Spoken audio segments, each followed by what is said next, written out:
सभी मेरे प्यारे प्यारे बच्चों, मैं आपके लिए सब कुछ बनाऊंगा, पूरा सिलेबस बनाऊंगा। बस आप हमारे चैनल को सब्सक्राइब कर लें और वीडियोस को शेयर करते रहें।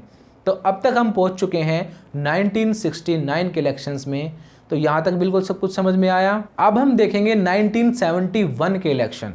अब जो 1971 के चुनाव हैं उनमें बड़ी समस्या हुई।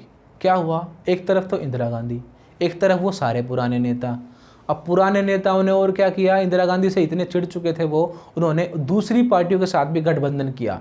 क्योंकि 1971 वाले जो चुनाव थे वो चाहते थे किसी भी तरीके से इन चुनावों में हम जीत हासिल करें।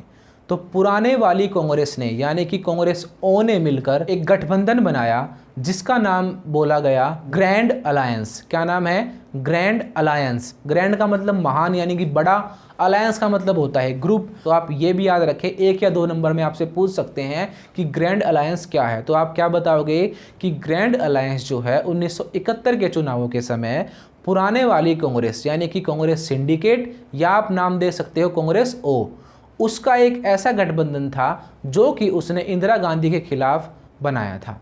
कब बनाया था? 1971 में। इस ग्रैंड अलायंस में कौन कौन सी पार्टियां थी? इसमें स्वतंत्र पार्टी थी, भारतीय जनसंघ थी, कांग्रेस ओ थी और इसके अलावा भी कुछ पार्टियां थी। तो आप ये मेन 1-2 नाम याद रख लो कि ग्रैंड अलायंस में कौन कौन सी पार्टियां थी। तो पता चल गया। 1971 जो है उसमें क्या हो रहे हैं, इलेक्शन हो रहे हैं। कौन कौन है? एक तरफ है ग्रैंड अलायंस यानी कि सारे नेता एक साथ, और एक तरफ है इंदिरा गांधी और उनके सपोर्टर एक साथ।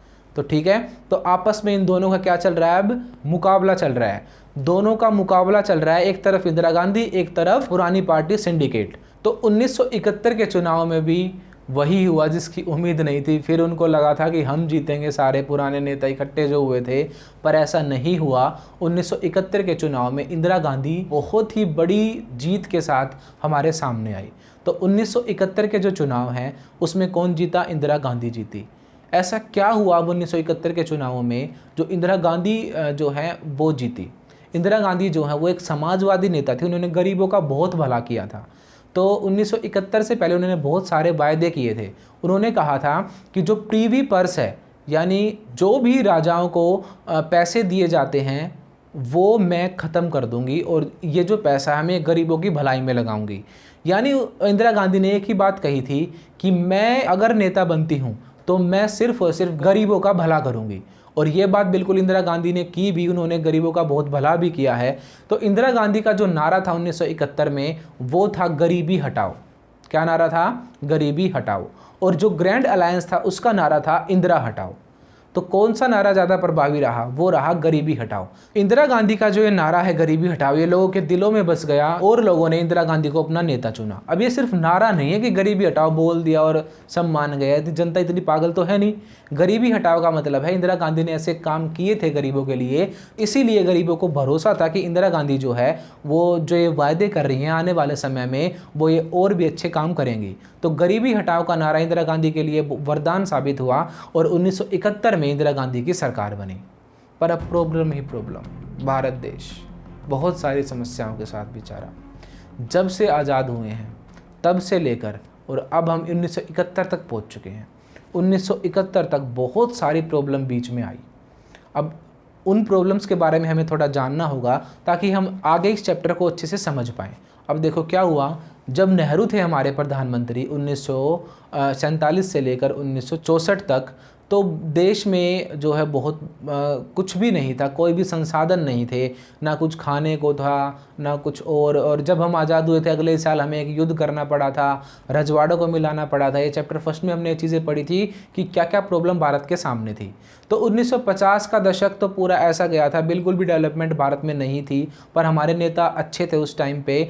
सभी नेता राष्ट्रवादी थे, चाहे कुछ लोग किसी की बुराई करते हों, क्योंकि सबकी विचारधारा अलग अलग होती है। तो हमें कभी भी किसी के बारे में बिना जाने उनकी बुराई नहीं करनी चाहिए। तो कुछ भी हो, विचारधाराएं सबकी अलग अलग हैं, इसीलिए कुछ नेहरू को बहुत बेकार नेता बताते हैं, कुछ लोगों ने अच्छा बताते हैं। पर एक बात तो ज़रूर है कि अगर नेहरू अच्छे नेता नहीं होते तो पाकिस्तान की तरह ही भारत का हाल होना था। भारत में लोकतंत्र नाम की चीज़ नहीं होती। तो सभी कांग्रेस के नेताओं ने भारत को बड़े अच्छे तरीके से संभाल के रखा और यहाँ पे लोकतंत्र को कायम रखा।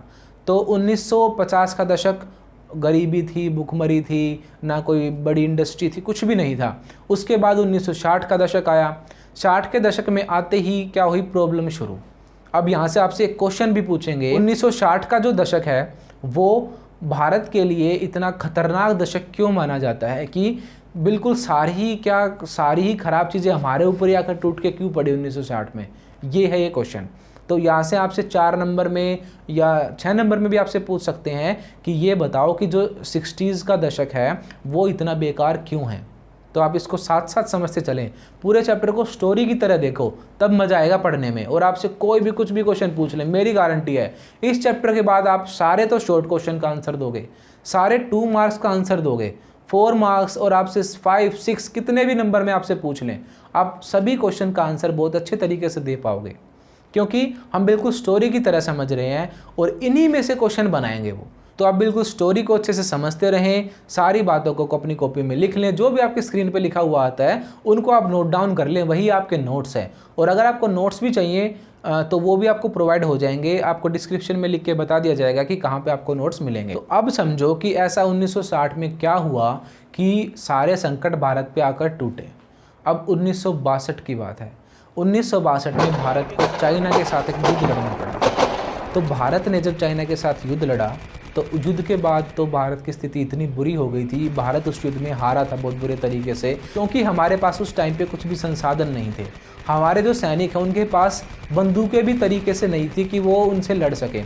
दूसरी प्रॉब्लम हमारे साथ ये हुई थी उसमें कि जो चाइना वाले सैनिक थे वो हाइट पे थे और हम जो हैं हम नीचे थे, तो ना तो हमारे पास प्रॉपर इक्विपमेंट्स थे, दूसरी बात जो है वो हाइट पे थे और हम नीचे थे। तो उस युद्ध में हम बुरे तरीके से हारे थे। हमारे जो सैनिक हैं, इतने बहादुर सैनिक हैं हमारे, गोलियों के सामने भी लाठी ले लेकर खड़े थे वो। तो 1962 की जो लड़ाई है उसमें भारत की बेशक हार हुई थी, पर बड़ी ही तगड़ी टक्कर भारत ने चाइना को दी थी, ठीक है। पर अब ऐसा कुछ नहीं है, अब तो भारत के पास इतने संसाधन हैं कि चाइना क्या अमेरिका से भी भारत टक्कर लेने के काबिल है, ठीक है। तो 1962 वाले लड़ाई में हम हार गए। तो अब युद्ध के बाद तो क्या होता है, देश में बिल्कुल बुरा हाल। क्या होगा, जब भी लड़ाई होगी तो एक ही चीज़ होगी, देश की बर्बादी, यानी कि गरीबी बढ़ेगी, भुखमरी बढ़ेगी, बेरोजगारी बढ़ेगी। तो यही हुआ 1962 के बाद। तो हम क्या पढ़ रहे हैं, 1960 का दशक खतरनाक क्यों। तो सबसे पहला तो हमें पता चला कि 1962 में लड़ाई हुई, एक प्रॉब्लम ये आई। अब दूसरी प्रॉब्लम, हमारे सबसे बड़े लीडर जो थे उस टाइम पे, जवाहरलाल नेहरू, उनकी डेथ। आप सभी को पता है 1964 में जवाहरलाल नेहरू जो है उनकी डेथ हो गई। तो 62 की लड़ाई, 64 में उनकी डेथ। अब आए तीसरे बड़े नेता लाल बहादुर शास्त्री जी, 1966 में उनकी भी डेथ। अब लाल बहादुर शास्त्री जी जो हैं उनके टाइम पे भी एक लड़ाई हुई। 1965 में भारत को पाकिस्तान से युद्ध करना पड़ा। पाकिस्तान वाले तुम्हें पता ही है, हर बार कुछ ना कुछ उंगली करते ही रहते हैं। तो पाकिस्तान वालों ने अटैक कर दिया भारत पे। तो भारत ने बहुत बुरे तरीके से उनको पीटा था, उनको पीटते पीटते अंदर लाहौर तक चली गई थी भारतीय सेना। तो जो लाल बहादुर शास्त्री हैं उनके टाइम पे लड़ाई हुई थी, और लाल बहादुर शास्त्री जो हैं बहुत ही ज़बरदस्त नेता थे। लाल बहादुर शास्त्री जी ने इतने तगड़े तरीके से इस लड़ाई के टाइम पे मैनेजमेंट संभाला था कि बिल्कुल होश उड़ा दिए थे पाकिस्तान के भारतीय सेना ने। उस टाइम पे भी संसाधन नहीं थे, आपको पता ही है 60 का दशक है, खाने पीने को कुछ है नहीं, 62 में लड़ाई हो चुकी है, देश में कुछ था नहीं उस टाइम भी। तो उस टाइम पे लाल बहादुर शास्त्री जी ने एक नारा दिया था, आप सब ने बचपन से सुना होगा ये नारा, जय जवान जय किसान। मेरे साथ बोलो, क्या है नारा, जय जवान जय किसान। तो दो ही लोग थे जिन्होंने देश को संभाला उस टाइम पे, एक तो था जवान जो कि सरहद पर लड़ रहा था, और एक था किसान जो कि खेतों में लड़ रहा था। तो जवानों ने और किसानों ने मिलकर भारत की इज्जत को बचाया 1965 में, और इतने बुरे तरीके से हमने पाकिस्तान को हराया कि पूरी दुनिया देखती रह गई थी इस युद्ध को। तो लाल बहादुर शास्त्री जी जो हैं उनके टाइम पे जो लड़ाई हुई 1965 में, उस लड़ाई को हमने जीता है। पर कुछ भी हो, लड़ाई जीतने के बाद भी देश में संकट तो रहता है। आप सबको पता है कि गरीबी भुखमरी और ज़्यादा बढ़ने लगी। तो 1966 में जो है उनकी मृत्यु भी हो गई। अब 4 संकट आप पढ़ चुके हैं अब तक, देख लो सिर्फ 66 तक पहुँचे हैं हम, और क्या क्या प्रॉब्लम हमारे सामने चल रही हैं। तो 1962 में चाइना के साथ युद्ध, 1964 में नेहरू की डेथ, 1966 में लाल बहादुर शास्त्री की डेथ, और 1965 में क्या हो गया, पाकिस्तान से लड़ाई हो गई। तो 4 प्रॉब्लम पढ़ ली अब तक। अब आया उसके बाद क्या क्या, और जो है पूरी दुनिया में इस टाइम पे क्या चला, तेल का संकट चला। तो तेल का संकट जब भी चलेगा तो क्या होगा, भारत में उसकी प्राइस बहुत ज़्यादा बढ़ जाएगी। तो भारत को तेल संकट भी इस टाइम पे झेलना पड़ा था। और उस टाइम पे जो है खेती थी वो भी इतनी अच्छी नहीं होती थी, क्योंकि ट्यूबवेल वगैरह तो होते नहीं थे, सारा सब कुछ मानसून पर ही डिपेंड था। तो 1967 के बाद जो है मानसून भी समय पर नहीं आया था, तो जो है हमारे जो गेहूं है वो भी टाइम पे नहीं हो पाए थे, और देश में खाद्यान्न यानी कि खाने पीने की चीज़ों की कमी होने लगी थी। तो ये सारी प्रॉब्लम चल रही हैं। अब और एक क्या प्रॉब्लम हुई, जब हमारी 65 में पाकिस्तान से लड़ाई हुई तो उस टाइम पे हमें कुछ हेल्प देता था अमेरिका। अमेरिका नहीं चाहता था कि हम पाकिस्तान से लड़ाई करें, क्योंकि वो उस टाइम पे पाकिस्तान के सपोर्ट में हुआ करता था। तो जो अमेरिका है उसने हमें हेल्प देनी भी बंद कर दी। पाकिस्तान वाली लड़ाई के बाद हमें अमेरिका से भी हेल्प मिलनी बंद हो गई। तो कितनी सारी प्रॉब्लम्स के बीच में हमारे नेता इस देश को संभाले हुए हैं, और इन्हीं सारी प्रॉब्लम्स में प्रधानमंत्री कौन बनी, इंदिरा गांधी। तो इंदिरा गांधी ने गरीबों की भलाई के लिए बहुत काम किए। तो इसीलिए जो 68 में, 69 में, 1970 में इंदिरा गांधी ने जो काम किए थे उनकी वजह से, और उनके गरीबी हटाओ के नारों की वजह से 1971 में वो क्या बनी, भारत की प्रधानमंत्री दोबारा से। तो 1971 के चुनाव में इंदिरा गांधी की जीत हुई। क्लियर? तो अब तक आपको सारी बातें समझ में आई। 1947 से लेकर 1971 तक हम पढ़ चुके हैं, और सत्ता में कौन सी पार्टी रही है आप खुद बता दो, कांग्रेस पार्टी। तो क्या हम इस चीज़ को बोल सकते हैं कांग्रेस प्रणाली? जी हाँ, बिल्कुल, हम इसी चीज़ को बोलते हैं कांग्रेस प्रणाली, कि जो कांग्रेस है उसका राज रहना, यही है कांग्रेस प्रणाली का मतलब। इंग्लिश में से बोलेंगे कांग्रेस सिस्टम। बार बार इलेक्शन हो रहे हैं, बार बार डेमोक्रेसी के साथ इलेक्शन हो रहे हैं, और हर बार जीतकर कौन सी पार्टी आती है, कांग्रेस पार्टी। तो 1971 में भी कौन सी पार्टी जीती, कांग्रेस पार्टी जीती, और इंदिरा गांधी हमारी नेता चुनी गई। अब हमें ये पढ़ना है कि ऐसा 1971 के चुनाव में क्या हुआ जो कांग्रेस विजयी रही, या इंदिरा गांधी जो है वो विजयी रही। अब देखो, इंदिरा गांधी ने जो जो भलाई के काम किए वो सारे बता देंगे हम, तो अपने आप हमारा आंसर हो गया। याद क्यों करना है हमें, याद नहीं करना, हमें समझना है। एक बार अगर चीज़ समझ ली तो अपने आप आंसर लिख देंगे हम। कितने भी नंबर का पूछ ले, कुछ नहीं होता, 2 मार्क, 3 मार्क, 5 मार्क, कुछ नहीं है। आप अच्छे स्टोरी समझ लो, इन्हीं में से 1 मार्क बनेंगे, इन्हीं में से 6 नंबर का क्वेश्चन बनेगा। ठीक है? तो अब यहाँ पे आप स्टोरी समझना बिल्कुल ध्यान से, और जो भी पॉइंट मैं बताऊं उन पॉइंट्स को नोट डाउन कर लेना। अगर पॉइंट नोट डाउन कर लिया आपने तो वही आपकी बहुत अच्छे से हेडिंग है। मैंने आपके लिए अच्छे से हेडिंग बना रखी है, उन्हीं हेडिंग्स को आप याद करो, उन्हीं को फिर एक्सप्लेन कर देना एग्जाम में। बिल्कुल आपके 6 में से 6 नंबर आएंगे। तो आइए अब देखते हैं कि 1970 के जो बाद चुनाव हुए 1971 में, उनमें क्या क्या खासियत थी इंदिरा गांधी की जो वो जीती उस चुनाव में। अब सबसे पहली बात, इंदिरा गांधी का चमत्कारिक नेतृत्व। चमत्कारिक यानी कि बहुत ही अच्छे तरीके से उन्होंने अपनी भूमिका निभाई। तो पहला पॉइंट आप बनाओगे इसमें, इंदिरा गांधी का चमत्कारिक नेतृत्व, यानी कि बहुत अच्छे तरीके से नेता के रूप में वो रही। दूसरा पॉइंट आप इसमें बनाओगे, गरीबी हटाओ का नारा। क्या बनाओगे? गरीबी हटाओ का नारा। आप सभी को पता है कि इंदिरा गांधी ने गरीबों की भलाई के लिए 1971 के दशक में बहुत सारे काम किए। अब तीसरी हेडिंग हमारी बनेगी भूमि सुधार। क्या बनेगी? भूमि सुधार। अब भूमि सुधार का मतलब क्या है? इंदिरा गांधी जो हैं वो एक सोशलिस्ट नेता थी। सोशलिस्ट विचारधारा के लोग वो होते हैं जो कि अपने सभी लोगों को समानता की नज़र से देखते हैं, यानी कि अमीर गरीब उनके लिए कुछ नहीं होता।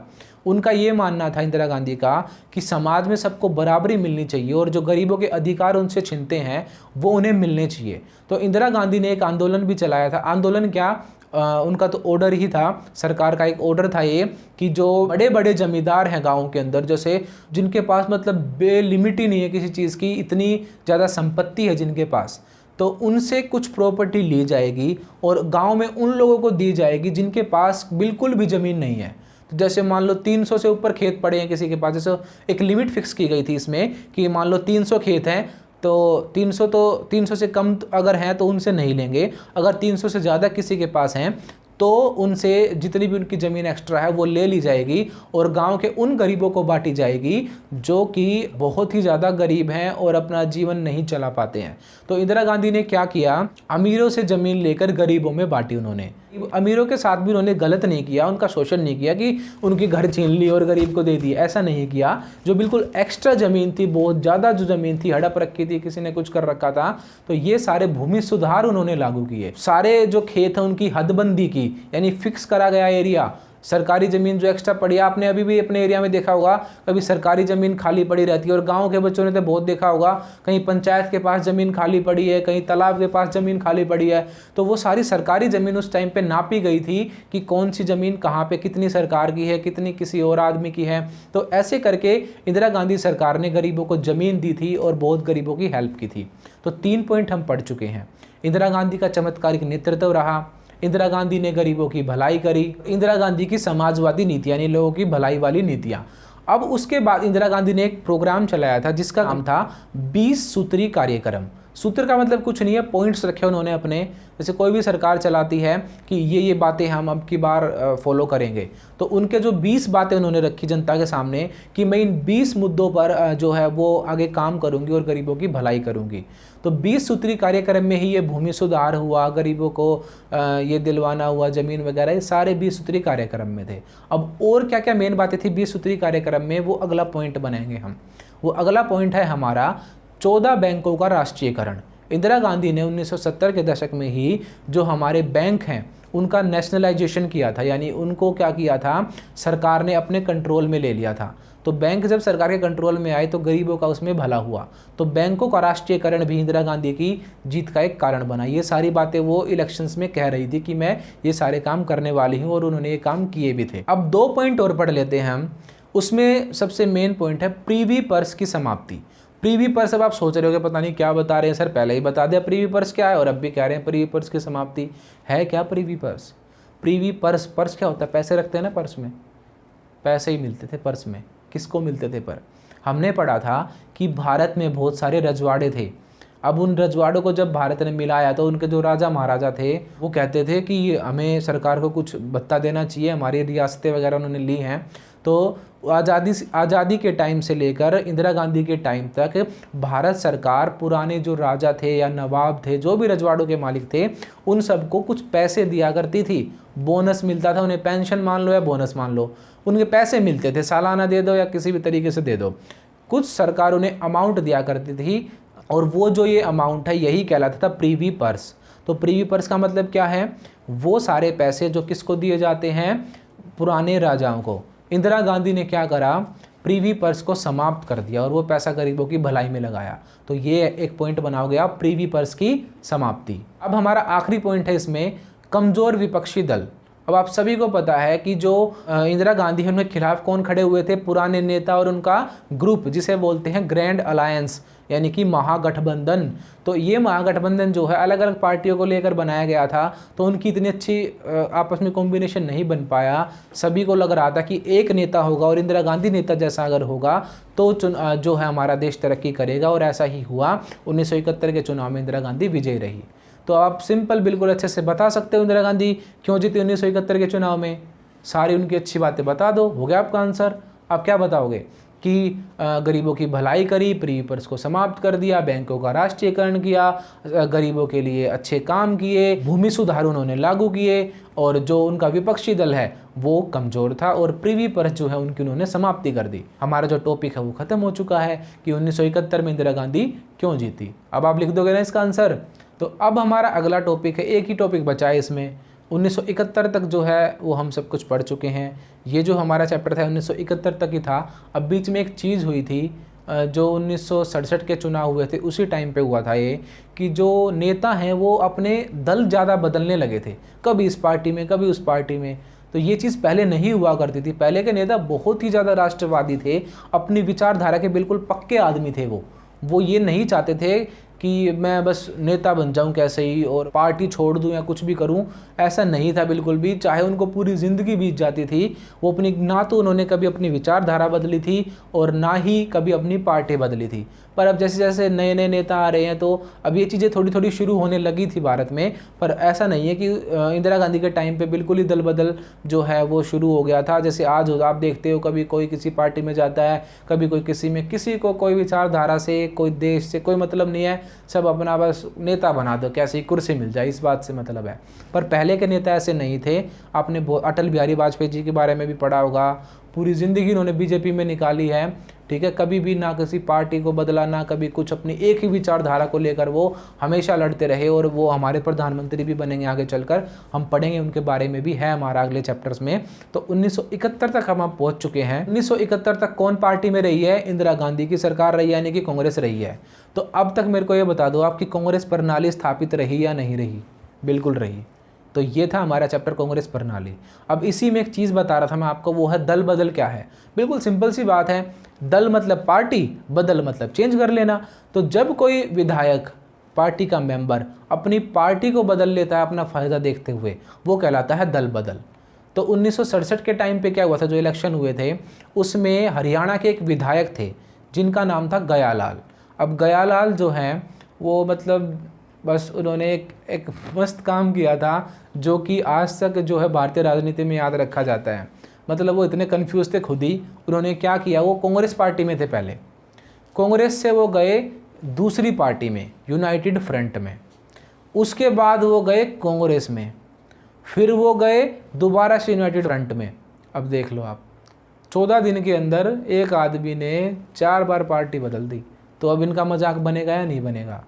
तो उनका नाम था गयालाल, पर उनका मजाक बनाया गया, चुटकुला बनाया गया उनके ऊपर कि आया राम था ये, अब ये गया राम हो गया।